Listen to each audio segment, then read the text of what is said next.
Okay, auction time again. This time, in case you missed the update, I postponed the auction, so it's starting late. But it'll end at the same time. It'll end at 9 p.m. Eastern time, Monday night, tonight. Okay, 10 items this time. The rules of the auction are in the description, and I'll pre-populate the comment section with the item numbers, and you bid under the item number. The bid is a comment. You comment under the item number that you want and say the price you want to bid, right? So your bid is a comment. And now you have to wait until the end of the auction to know if you won, because I cannot send you a message through any other way except in the comments when you win. So check the comment section.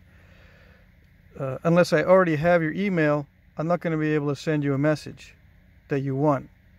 Now, that was some confusion in a previous auction, that somehow magically I was able to send you a message that you won other than the message in the comment. The message in the comment will be my reply to you in the comment section that you won and the price that you won it at, right? So pay attention to the comments, please.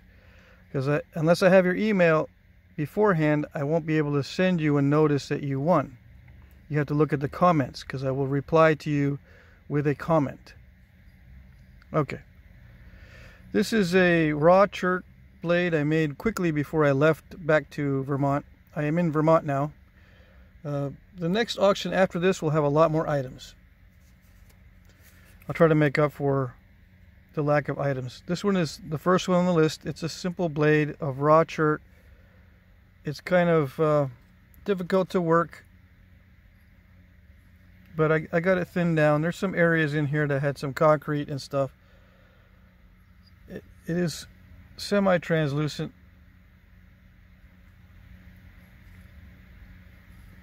Okay, but I made it quickly. Alright, so that's the first one. The second one is also a quick point I made last night, a bandy type. These are probably the fastest point types that I can make now, because I practiced up on these a while ago for a friend of mine.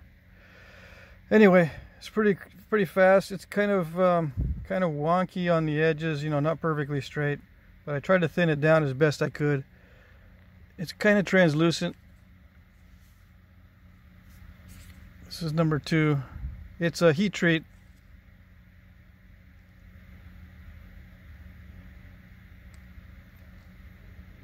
And made very quickly for this auction. Oops. Okay. Alright, here we go. Another one I made last night. Exaggerated the notching. It's a translucent Texas root beer chert. This is E03.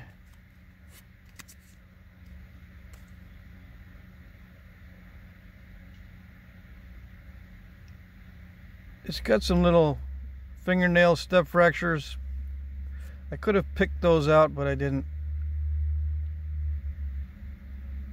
A little bit of Cortex still left on the tip there. Okay. Alright, now I got some items that I made a long time ago. I'm going to offer these together. These are New England style points. I'm going to make some more out of some local stuff. This is made from mystery chert. I don't know where it came from, but it looks kind of like conglomerate type chert that's found around here in New England, so I used it. It's probably a Texas chert, but I don't know. I can't remember where I got this.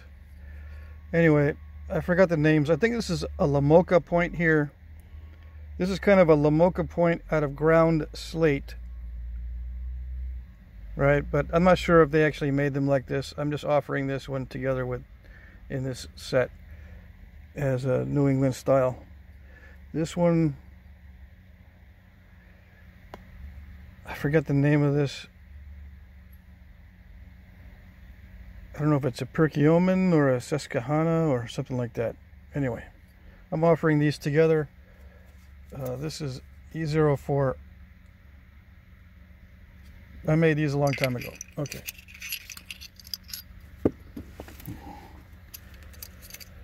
All right, I got one little Gunther looking thing. No serrations, just very little on this one.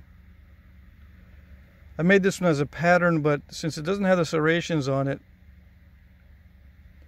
I'm not going to use it as a pattern. I'll just make another one. All right, this one's Obsidian, obviously. Let's see. It is translucent. Of course, it's kind of a... It has shades of brown or purple in it. Anyway, that's E05. Someone can pick it up for like 10 bucks or whatever. Okay, the next item, E06. It's just some hunting style points that I used as patterns in the past. I'm used to these now, so I don't really need a pattern. This one's 98 grains. These are both 38 grains. So I'm offering these three together. Kind of like a hunting set. Okay. Alright, so there's only 10 items on the list, so I've got some other stuff that that's been in my collection for a while. I made some arrows a long time ago to match exactly some points in Jim Ham and Steve Aleli's book on bows, arrows, and quivers, right? I'll put a reference to these. I got 4 arrows that I'm offering in this auction. This is as close a reproduction as I can possibly get to this arrow, and like I said, I'll put a reference in the description because I need to look it up. I got it in my notes, but my notes are in a box somewhere. I know where they are. I just need to fish them out and do the data entry into the description so you guys can have the information on what arrow this is from what book, right? This is an Apache style arrow. Now these have been sitting in storage for a while, so some of them are not perfectly straight.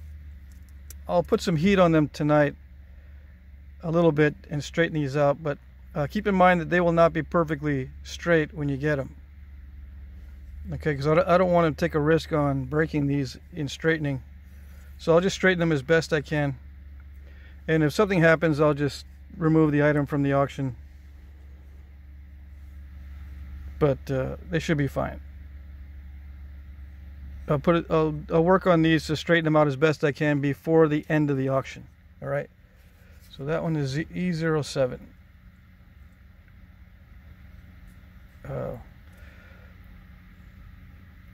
I need to put some heat on this too because the point is now misaligned.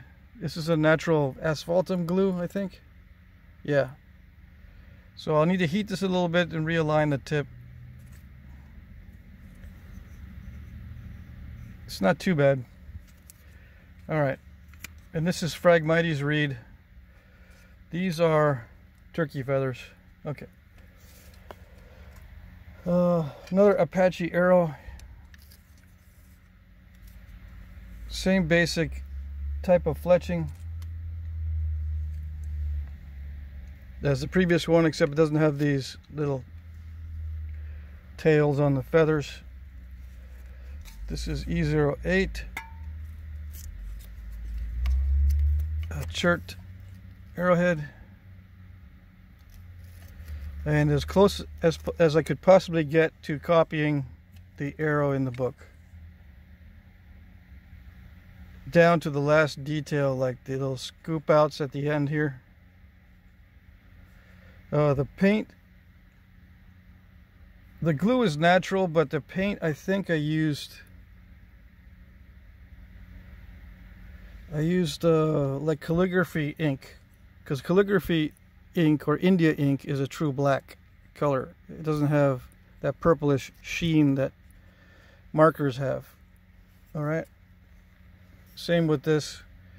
I'm not sure where I got that pigment from. This might be Sharpie. It probably is a Sharpie on the red, but the black has, to get a true black, I need to use India ink or something like that. So, and this is pheasant wing feathers. I think it's golden pheasant, if I'm not mistaken. So it's not a bird of prey type feather. It's a pheasant, domestic pheasant, domesticated.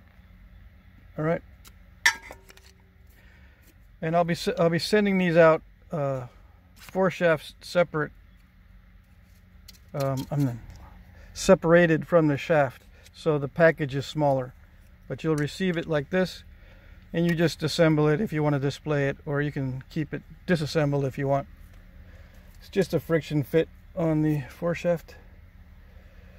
All right, so another arrow. This one is an Anasazi style arrow. That is obsidian there. It is transparent almost. Turkey feathers. I need to, straighten this out a little bit for you guys. And this is as close to a duplicate as I possibly can get it. And I think this is live oak for the 4 shaft, and Phragmites reed for the main shaft. The only difference between this 4 shaft and the real ones is probably the tang here. Most of the real ones, it tapers down to a sharp point, but I didn't taper this one down. Anyway, it's just a simple friction fit. Now the real ones probably had some glue in there, some pitch glue, but I'm sending these out like this so that you can disassemble your arrow or reassemble, depending on how you want to display it. That one is E09. Okay, Anasazi type arrow. I'll put the dimensions of the arrow and all that in the description, and the estimated spine weight. I do have a spine tester, but I did not bring it with me. But if I have a note as to what the spine is, I'll put it in the description. Most of these spine out at about 40 pounds. I've found. If I do an exact duplicate from the book, they average about 40 pounds spine weight. All right, and last but not least, I have a river cane Eastern fletch style arrow with antler tine tip. I'm going to scratch off that little note here. Okay, this is E10, the last one on the list. I have a little note here that I'll scratch off so you have a clean arrow. If I have notes written on any of these arrows, I'm going to scratch them off or eliminate the notes so that you have a clean arrow, and then I'll sign it on this little tag and attach the tag to the shaft. So my signature will actually be on the tag and not on the arrow itself. Okay. This is pheasant wing feather. A little bit of damage here. I'm not sure why. It's going to look old because these have been sitting in storage for a while. I'll straighten that out. For those of you under the impression that river cane stays straight, not so much. All right. This arrowhead comes off. It's a friction fit. Sorry, I keep hitting the lamp there. This is a friction fit. You can put glue in it or whatever, or you can leave it. There's a little piece of leather in here to keep it tight. Okay. So there you go. I don't think this has a tribe associated with it. I don't think I took it from a specific entry in the book. Right, I just kind of assumed certain things on this one, but I did take some averages. I think these fletchings are the average for this type of arrow, this Eastern 2 fletch. Okay. All right, so that's it. Hopefully that was clear and I didn't mess up the numbering. The numbers were all clear. In the thumbnail, I'll take I'll take a picture of all the items with the little numbers so that you can see everything more clearly, hopefully. Okay? All right, so that's it. I will have more items available for the next auction, many more than 10, hopefully. And hopefully I'll have some knives as well. I don't have any wrapped knives this time. Anyway, good luck, you guys, and thank you very much. The past auctions have been very successful, so everything's good. All right.